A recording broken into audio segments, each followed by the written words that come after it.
So this pot is empty, which means that the beach plum tree is no longer with us. And do I feel a little sad every time I remove a plant from the garden?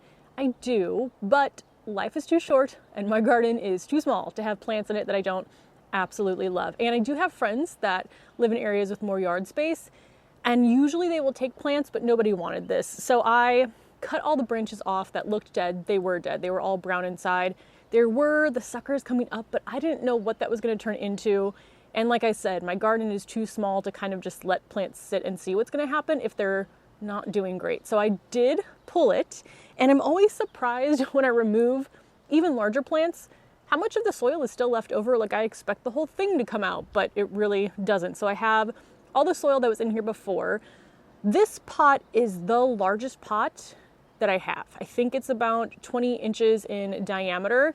It's fine. It works great. The only thing, I have this pot and another one, and the white paint flakes off of it. So, it doesn't look the best, and I always end up with little white flecks. So other than that, though, it functions as a pot. I also have this one on wheels, and I put it on wheels because I knew how heavy this was going to be once it was filled with soil. The pot itself is very lightweight. Like, I can easily toss it around when it's empty, but I do have it on wheeled caddies. So I will link those down below. But now let me talk to you a little bit about what I was going to put in it, because I've gone through a few different ideas. So I do have the mini peach tree, which I thought might look good in this, but I realized, and I always know when I've made the right garden decision, because as soon as I cut the branches off of this, I felt a sigh of relief. Like, it wasn't like an, oh no, what have I done? It was like, that was the right decision. And now I'm also realizing, because I think when my garden's more empty, I liked the height, like during winter. I like that there's some height out here, but I'm not out here. But now that I have this vertical planter and I have the trees over along that border, having this height kind of made it feel almost more claustrophobic. So I decided not to put the mini peach tree in here. What I'm gonna do is shove this full of annuals that are known to be really great growers. So let me go grab what I'm gonna put in here and talk you through them. So I'm gonna put in 2 of each of these 3 plants. And you might think like, oh, 6 plants doesn't seem like a lot, but it is more than would probably be recommended in that space. And these do get quite large, but I'm excited. I want everything to kind of mingle together in a mound of color. At least that is my hope of what's going to happen. So we have Supertunia Vista Jazzberry, and let me see what the actual spacing requirements are. I don't think I've ever paid attention to spacing requirements on my Supertunias. Height, it'll get to 12 to 24 inches. Spacing, minimum of 18 inches, a maximum of 32 inches. So this is great if you want a plant that's going to cover a lot of area. For example, again, in that planter box, I have 1 Supertunia Vista bubblegum. It looks like it's not full. It'll completely cover it. If I had a yard, I would use these for a border, like a lot of people I know do, and it will spread out those 3 feet and cover a lot of area. But I'm gonna shove these all in there. So I have the Supertunia Vista Jazzberry, Supertunia Vista bubblegum. I'm going to assume the spacing requirements are the exact same for this one. Yep, 18 to 32 inches, but again, that is being ignored. And then the last one is the Proven Accents Sweet Caroline Sweetheart Lime. This one says 10 to 12 inches. This also is an annual except in zones 11A to 11B. So if you're in 11A or 11B, this could be a perennial for you. But these will probably be maybe like 3 or 4 inches apart, and we're gonna see what happens. So that means that I'm going to need to get a lot of good things back in the soil. So right now, it is all the old soil. I'm not dumping it out. I'm just going to add compost right now. So I'm not gonna add any new potting soil, just compost and mix it in. I will apply biotone to it, and then I will be fertilizing. I fertilize all of my flowering annuals like every 1 to 2 weeks, if I remember. And I might even try, because I'm gonna try to do things a little bit less often and see if it still works. So I might try to even fertilize 2 weeks versus 1 and just kind of see how it works for different plants. It's something I'm definitely experimenting with, especially because container gardening is so different than gardening in ground. And most of the recommendations I've seen so far are for things in the ground. So I like just playing around in my garden and seeing what works the best. But let me go grab the compost we will get the pot mixed together, and then we will get everything planted up. Oh, and then I did plant some other annuals, kind of shove them in pots that I will show you too. The compost I'm using today is whatever I have on hand. So this is the organic compost, what is it? Blue Ribbon Organic Compost. I think this is the one that I got delivered from Amazon. So far, so good. So we will pour that into the pot. Don't know if I will use all of the rest, or I think I'll still have a little bit left over. And then we'll get this mixed in. Okay, I think that's good. So now I'm gonna grab the plants and put them in the order that I think I'm gonna plant them in. We'll get it planted and watered up. So the order I'm going in is jazzberry, sweet potato vine, bubblegum, jazzberry, sweet potato vine, bubblegum. And looking at this now, yeah, it's like 4 inches apart, each of these plants. So I'm really excited. I'm excited about the height this is gonna be. It's just gonna mound, so probably not more than like a foot, maybe a little bit over that at the most. But I'm also excited to see how these all weave together, because that always ends up looking really pretty. So we will now, no, I need biotone first, and then we will get these planted.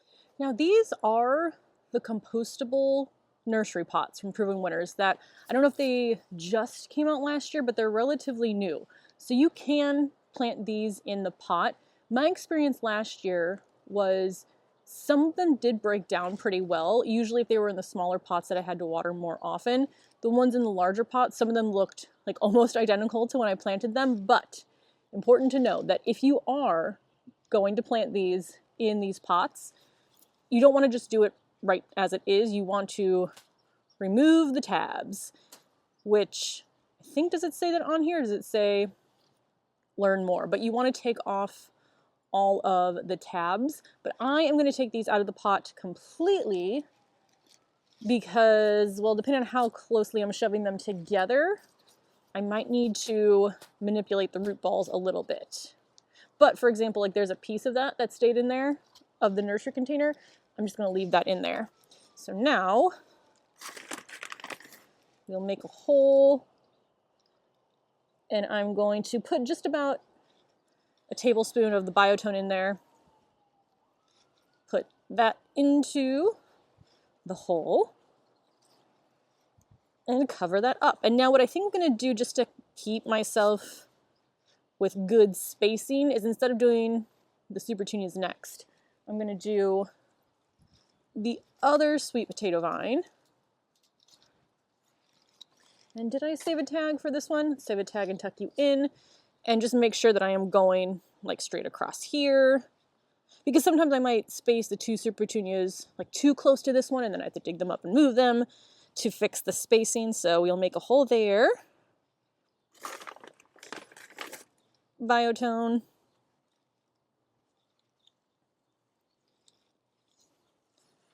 And plant.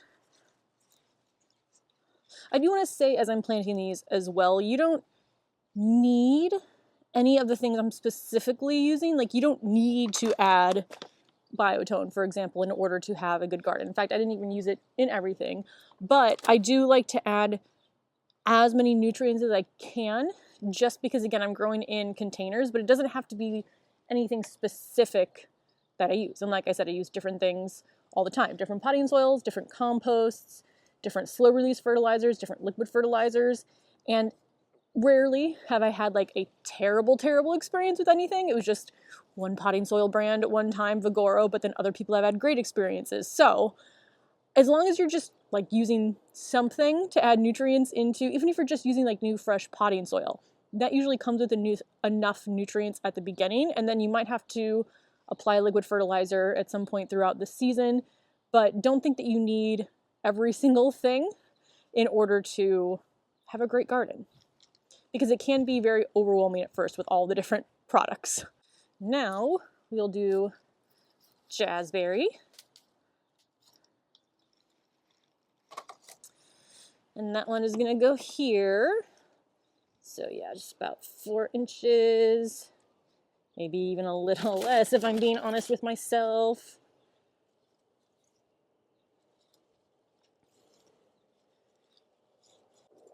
And then Super Tunia Vista bubblegum.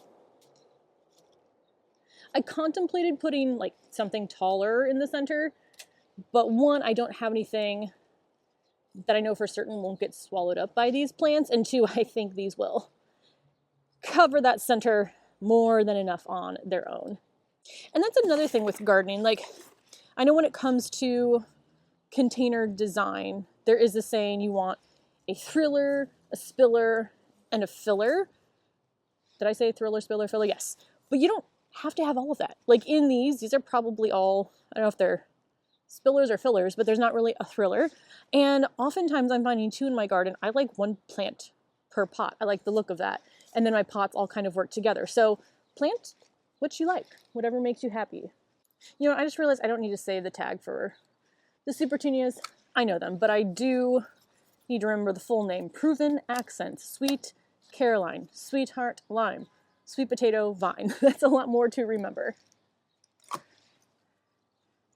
Same thing I mentioned before. You see how there's a piece of that nursery container? I'm keeping that in there. I believe there's also nutrients in this that are supposed to also act as slow release fertilizers.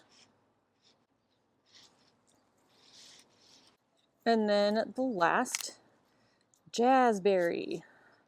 It also is good because as I'm using these annuals, as I'm planting them in their spots, I'm getting more space back on my deck. Now, too many plants is definitely a good problem to have, but I am glad to have some more space because a lot of the things on my deck might not be in their permanent spots yet, but I can't really move them because I have the other plants just kind of sitting everywhere. All right, here we are. That's all planted up. I need to water it in.